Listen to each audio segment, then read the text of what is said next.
everybody. Stacy Newman from More Than the Music here. We are at CRS in Nashville talking to Ray Scott. Thanks for talking to us today, Ray. Oh, like I say to my mom all the time, thanks for having me. We appreciate that.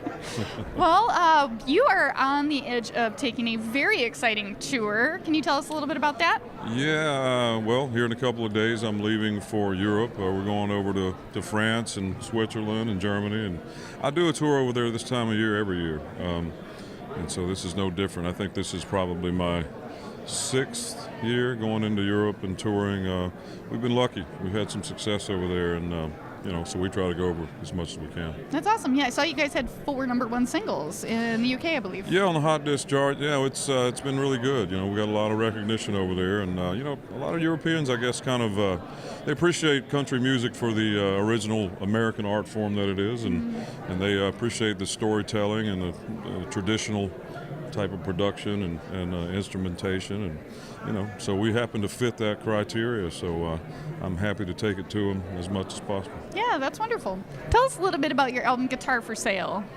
Well, Guitar for Sale, for one thing, is the title of one of the songs on the album. The song Guitar for Sale is basically a song about a musician, a guy, and I think all of us who do this for a living, male or female, can kind of relate to this. It's a guy basically kind of deciding to give it all up to save a relationship that's failing him because he's never home. And this business and this life can be very detrimental to relationships. And this just the way it's set up. I'm really proud of the way we wrote it, and myself and Ben Hayslip, and it's kind of a sad song, kind of a moving on kind of type song, and it was just I felt like it made a good title, and it's the last song on the record, and I think it leaves some people hanging, maybe wondering if I am hanging it up, but no such luck, people, no such luck.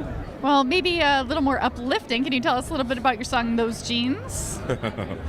Well, that song was just something that, I tend to have a little bit of a wacky side, and so I do kind of like to write some funny stuff sometimes, and that's a song I just I wrote as a result of hearing that maybe pickup line or something, and it's just kind of been one that has been popular for me. A lot of people kind of responded to it, and luckily I had John Marks with SiriusXM that really blew it up for me a few years back, and at the time I was an independent artist with no promotional dollars, nothing really promoting the song except for XM, and we still sold around 500,000 downloads of that thing. So it's a pretty big feat for a guy like me. So we're real proud of that, and that's kind of been a springboard for what we've done since. And everybody needs to kind of hit a lick, as they say, and that was my opportunity. You got to put your ear to the grindstone and just do your thing and keep working and find the folks that are into what you're doing and just take it to them,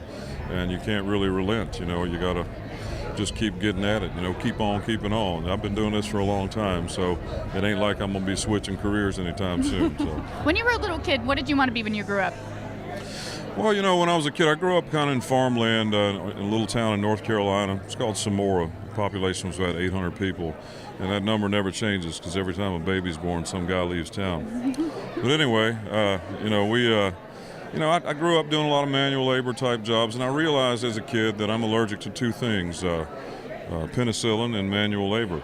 So I decided that, I just wanted to get out of there and kind of maybe pursue something that was outside the norm. Where I grew up, I either worked at the power plant or the Goodyear plant or a textile, worker or something like that. There wasn't a whole lot of opportunity. And, I luckily had some really supportive parents and grandparents who all said, hey, man, go whatever you want to do, chase after it. My grandma used to bribe me. She'd give me $20 to write her a poem, just kind of helping to encourage me to just develop my craft, because she saw it in me. And I was, surrounded by country music growing up. My dad's a singer, and so it just got into me at an early age, and when I graduated high school, I was gone. Randy Travis and Trace Adkins could probably thank your grandma, amongst others. You've written a lot of songs for a lot of big names. Yeah, I've lucked up. I always wanted to be a songwriter. I always wanted to get my stuff recorded. I never set out to just move to town to get my songs recorded by other people. I always want to make my own albums, but the a great side effect of writing songs and co-writing songs here in town is that every now and again another artist might hear something that they like enough to record it, and when that happens, it's it's really a thrill. It's quite an honor. So it's a validating thing. It made me realize I was on the right path. So if you could collaborate with anyone, living or dead, if you had to just pick one person, who would it be? Ooh, collaborate, living or dead.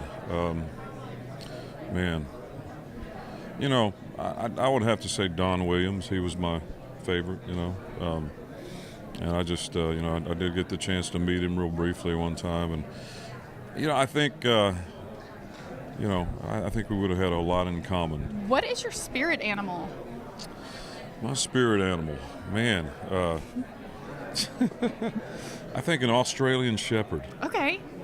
And I don't really know why. A lot of energy. Maybe that's just because I just got one and I love her to death. Oh, they're the best. Yeah, she's awesome. Yeah.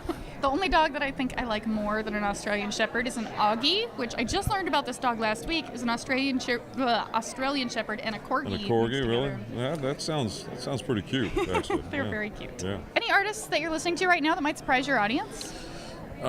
Nobody that would surprise them. Well, maybe so. I like Taylor Swift's new album. All right. Honestly, yeah. I probably lose some credibility out there with some of the people that are fans of mine. But, good music's good music. The girl's got it going on, I'm telling you. And a good friend of mine, Ward Davis, he's my old keyboard player from my band from way back. He's working on some new stuff. He's out there opening up for Cody Jinks. I've been checking him out as well. And, just all these indie guys, there's a lot to offer from some of these indie guys. So I would encourage everybody to seek them out. It's good stuff. Awesome. Well, Ray, thank you so much for talking to us today. All right. Appreciate it. Thank you for having me. Yeah. Enjoy the rest of your CRS. I will.